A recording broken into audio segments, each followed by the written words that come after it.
Do you remember me doing this?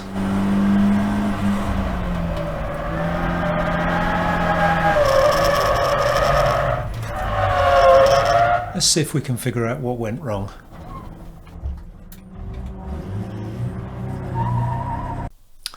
As with my spin at Surtees at Brands Hatch, the analysis I did there, I'm going to do this again with the combination of video and telemetry.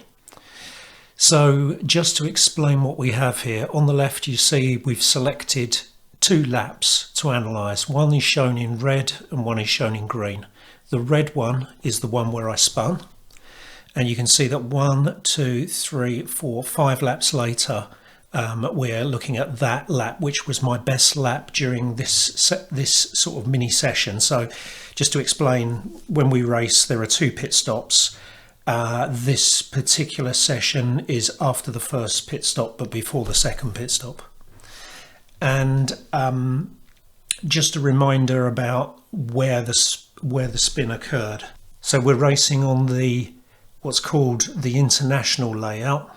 The layout here in solid black is the Grand Prix circuit, but the international layout starts down here at this point here, and comes along the Hamilton Straight, round Abbey, round Farm, round Village, across the loop. You don't do the left, you go straight across there, and the corner we're interested in is this one, Chapel, 90-degree right-hander, and that's the one where I span. In terms of metrics, what we have here is a steering angle, GPS G-sum. So this is an attempt to combine the longitudinal and lateral G-forces into a single figure. Then we've got throttle position. Then we've got brake position or brake pressure. Then we have GPS speed and the time compare. I'm not sure this is of much use actually to us, because we know obviously that the green lap, which is the good one, is going to be faster than the red lap. So because the red one's been used as a reference here, what it's showing is that we're faster on the green lap. Over here on the right at the top we see the video of where the spin occurred, and below that we see a good video of a video of me doing the corner correctly on the fastest lap. Okay, so let's back up a bit. Now, a few things I note here in the metrics. The G-sum values are pretty close all the way, and the maximum value, which is actually on the green lap, is 1.1, and the red maximum never gets that high. So it doesn't even, well, it reaches 1 eventually when I actually spin. But before the spin occurred, it should be well within range. Okay.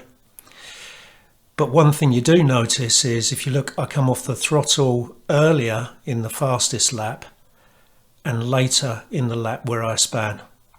So if we look at the difference there, we can see this is at 820 meters and this is 837. So there's 17 meters difference between the point where I come off the throttle, and matching that is me applying the brake.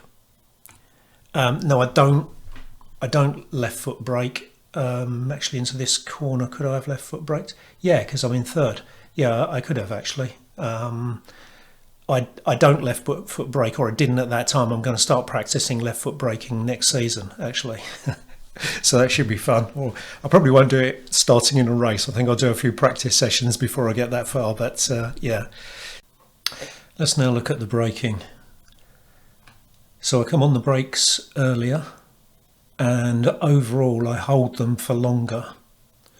But something I did notice is you can see that I come off the brakes later in the telemetry.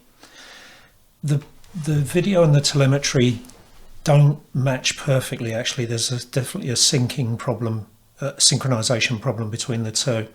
Because if I come to there, you can see that the telemetry says I've got no brake pressure, and yet the indicator on the video shows that I do have some, and I've got a tiny bit in the lower one.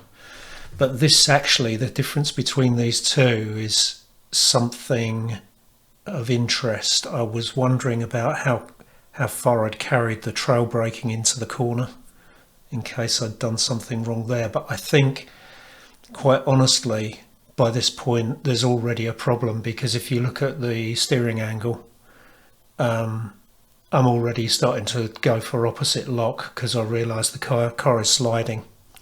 I'm pretty much off the brakes just there, so if I just bring that video forward just a smidge, there you go, I'm off the brakes there, and the sort of centre apex of this corner is lined up with that point on the windscreen wiper. So let's try and roll forward on the other one. Oh, look, actually, yeah. Okay, well, this is because the car's rotating too much, isn't it? I mean, the angle into the corner looks all wrong. In terms of brakes, in fact, I would say I've probably come off the brakes slightly earlier in the one in which I slide, but it's still pretty obvious that I've already got a problem, even when, you know, some distance back I've already started to get a slide because I've started to apply opposite lock. I'm not convinced it's a trail braking problem.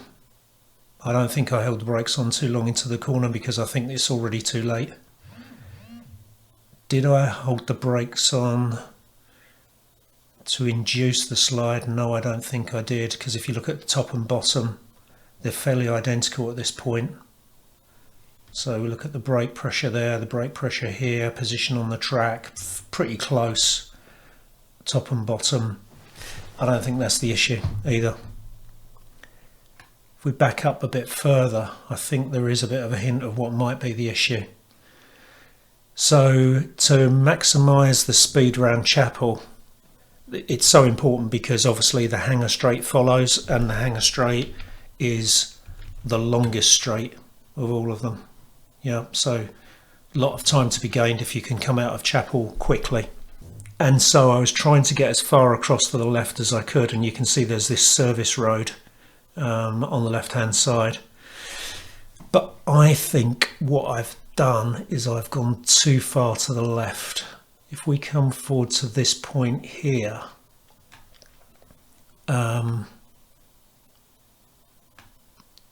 there's not a lot in it actually. I'm just going by the reference point of this wiper blade and this one here. You can see that I'm further over to the left on the lap where I span than I am on the lap which gave me the fastest lap, and I'm wondering if I've actually dropped a wheel off of the side of the track. If we come forward a bit further, yeah, actually what's more is I'm holding it. Yeah, I think I've gone into the service road sort of area, and I'm holding it for longer, whereas in this one I've already started to turn away and head for the apex of the corner. Yeah, I don't know, it's not obvious, but actually if you look at the car, the way the car's rotating at that point, I think it's already started to over rotate. I'm not even across anywhere near the apex yet. So I've braked later and harder. That could have something to do with it, although the G some value would suggest not. I don't know that I've got a conclusive proof of what caused this. There was the theory about someone had dropped some oil around the track, not a puddle of it, but you know, a film of oil. Could be, but I'm struggling to understand what did do it. I mean, the thing is, the laps are close enough for the tyres not to be vastly, in vastly different condition. That's one of the benefits of doing it on a, comparing a lap that's close to the lap where I had the problem. So That doesn't seem obvious. The braking is definitely different, braking later, but you know, the G-sum figures suggest that I've got grip to spare. Yep, I don't think I've got a conclusion here, so love to hear your thoughts. If you've got any idea what might have caused this, I'd really welcome your input here. Hope you found that interesting, and I'll catch you on the next one.